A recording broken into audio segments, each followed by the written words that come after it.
You ask Tiger to solve. This deals with linear equations with one unknown. The final result is x equals 36. Let's solve it step by step.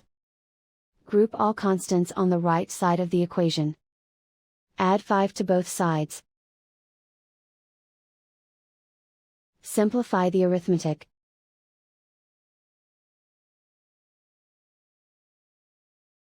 Isolate the x.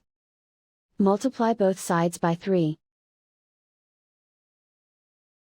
Group like terms.